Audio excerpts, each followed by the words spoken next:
Greetings from Tokyo, I'm Trip, and welcome to the Hammer of Ram. This week, you and I are going to paint some Wolfguard Terminators. Let's go.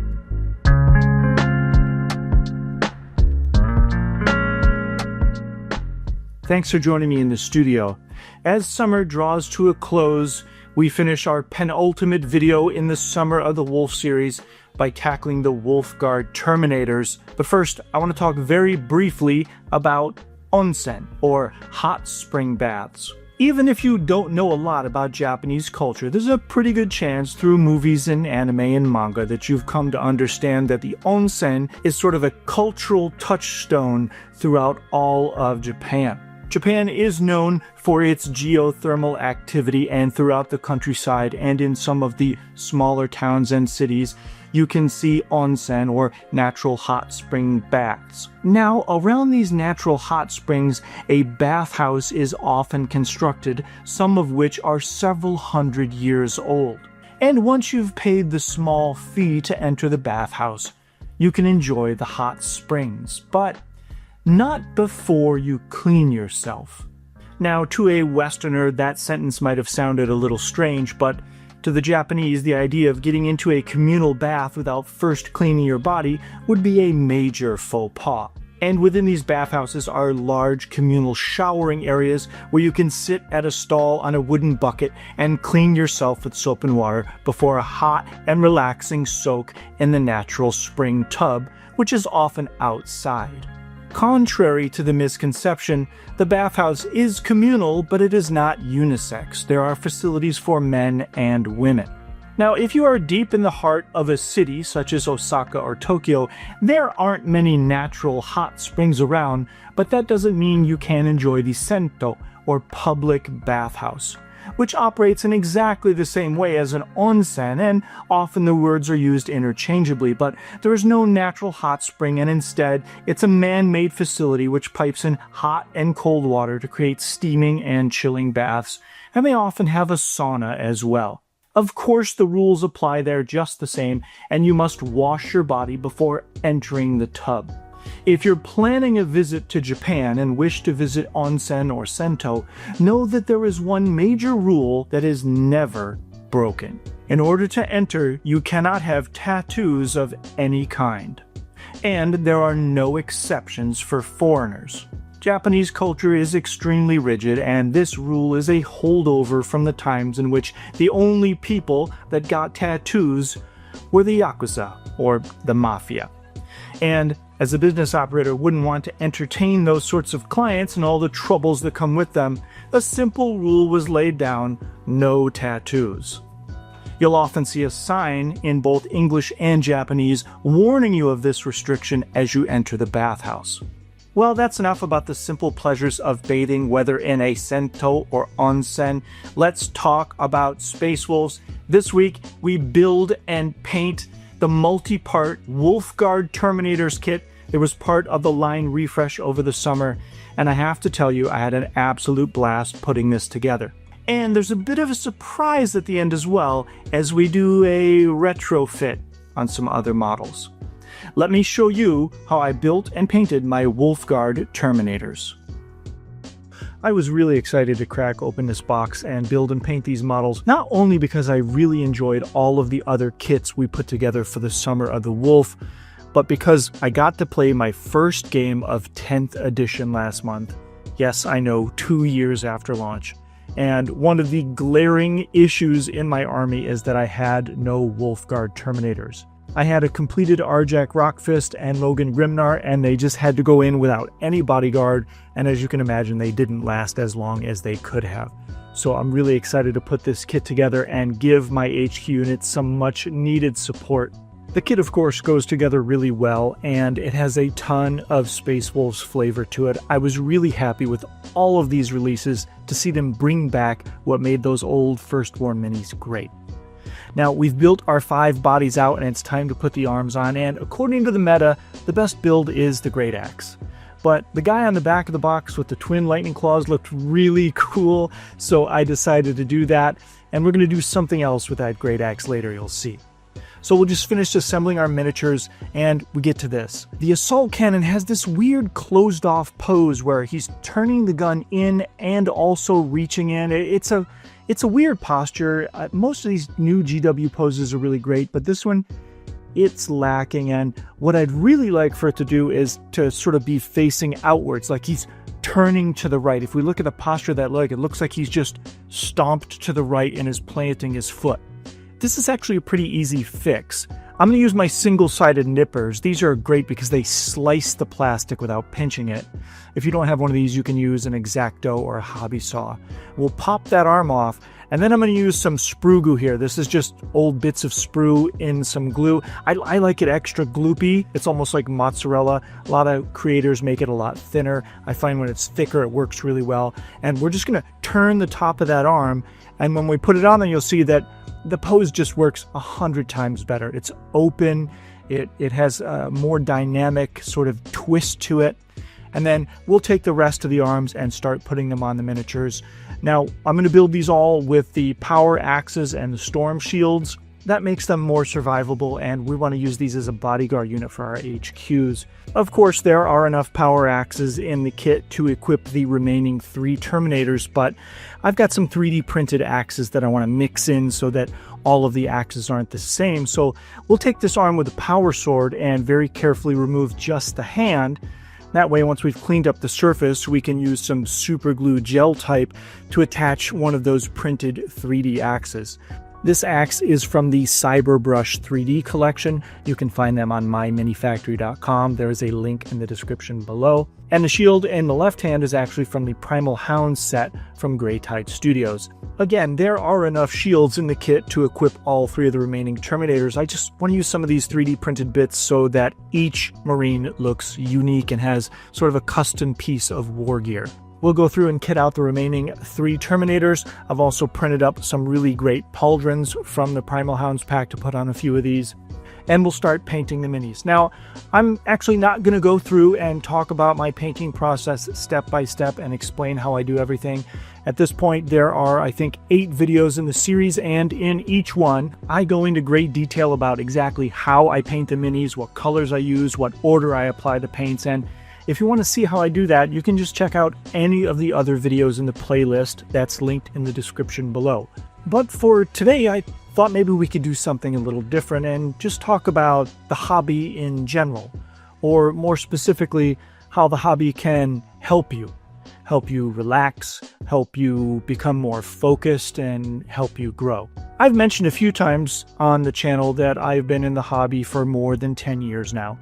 I didn't find Warhammer until I was a fully grown adult.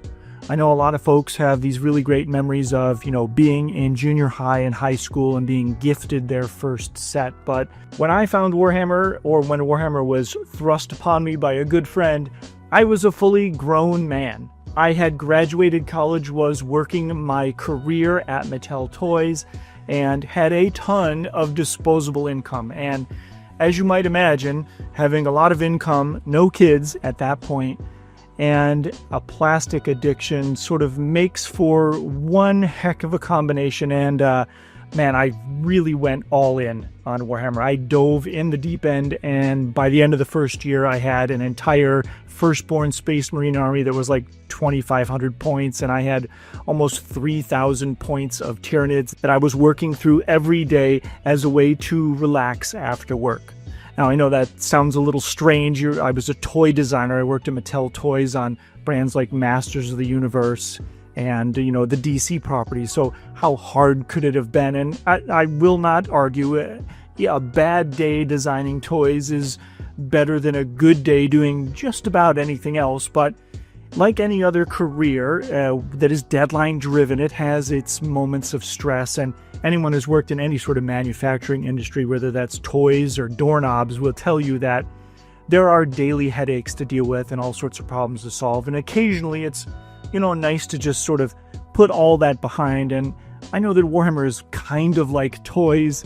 And yes, I did paint prototypes at work. And it does seem strange that how I unwound was to come home and paint more small things, but honestly, that's the way I did it. Now, When you're working in a massive industry like that, nothing is designed by one person. Everything is by committee. Hundreds of hands touch any given project, and most toys take between 18 and 24 months to go from concept to completion. So to be able to sit down with a fresh model kit from the Warhammer store or the local game shop, crack it open on a Monday, and then just work an hour after dinner every evening, and by the end of the week you have got a completed squad, was really rewarding. And for me, not only was it about decompression, sort of de-stressing, but it was about learning how to restore my focus. Now, I've never been diagnosed with ADD, but at this point in my life, I am self-aware enough to know that I do have some attention issues, and that's always been a struggle for me in school and work. And when it comes to something like Warhammer, where you can simply sit down and sort of focus on your hobby, and everything else just sort of falls away, right? That is one of the greatest things about the hobby, I find, is that it can be extremely therapeutic. You know, anyone who's not familiar with the hobby or can't relate to wanting to build and paint these ridiculously tiny and detailed toy soldiers may not understand that it's not stressful or anxiety-inducing. If you are simply focused in the moment, it is the exact opposite of that. You know, there's that famous book, Zen and the Art of Motorcycle Maintenance, which is about sort of focusing on a task and allowing the rest of the world to fall away. This is exactly the same sort of thing. And it offers a sense of control that many of us lack in the real world. Now, we may not be able to control how our boss behaves or how a coworker treats us or how we have to deal with everyday life. And many of the things that we deal with are out of our control, right? We simply have to abide. But when it comes to crafting an army, your army, you are in absolute control. You can paint one of the existing factions, or you can buy that little box of blue Space Marines and paint it any color you want. You can make your own lore. You can choose what weapon loadouts they have. Remember, rule of cool always wins. Somebody say, well, that's not tournament legal, or that's not codex compliant. In the end, rule of cool always wins. So if you can sit down and control everything from which helmet or unhelmeted head they get, what war gear they're carrying, what arms go with what pose, what color it's going to be, is the armor damaged or pristine, and in letting that occupy your mind, everything else falls away. You almost get this sort of hobby tunnel vision, and the stresses of daily life and whatever you might be worrying about in the long term just sort of vanishes for an hour. I can't really overstate how important that is to my mental health and likely the mental health of most of the hobbyists who are taking part in this really great pastime.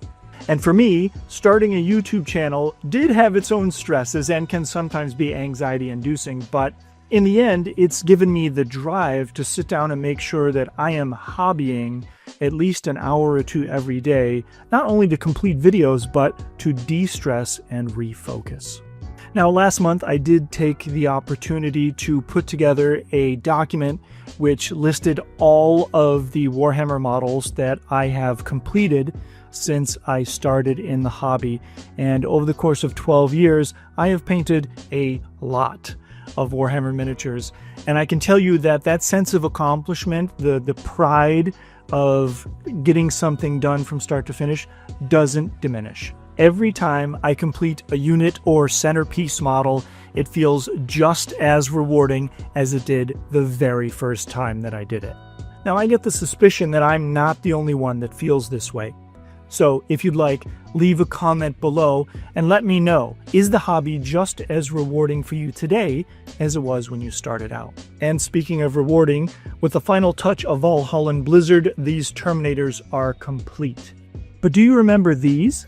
These are the Leviathan Terminators I converted as Space Wolves as part of my monthly Combat Patrol Challenge last year. But they're not supplement compliant. So we snap off those 3D printed arms, and as luck would have it, I didn't glue on the plastic arms. They're push fit. So we'll just remove those and clean up the contact points to make sure we have a flush connection. We'll take some of the leftover bits from the multi-part kit. There's that great axe I told you was going to come into play later on. We'll put that on our pack leader. And I have a combination of resin and plastic parts. We'll hot glue them to some toothpicks so we can paint them separately and not get any overspray on our already completed models. We'll apply our signature Space Wolves blue as we do on all of our Space Wolves. And with the parts separate, we can get into all the recesses and details that might be hard to reach if they were attached to the bodies. Once we're done painting all of those arms, we'll take them off of the toothpicks and we'll use Revell Contactor Pro to attach the plastic arms to the bodies. Of course, we have to use super glue to attach the resin parts to the plastic bodies or else they would not bond. We'll add the pauldrons that we painted separately and apply the final few shields in order to mix and match in our squad. And the transformation of these Leviathan Terminators to Wolfguard Terminators is complete.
Well, there you have it. 10 Wolfguard Terminators prepared to spend their lives to protect Logan Grimnar and Arjak Rockfist.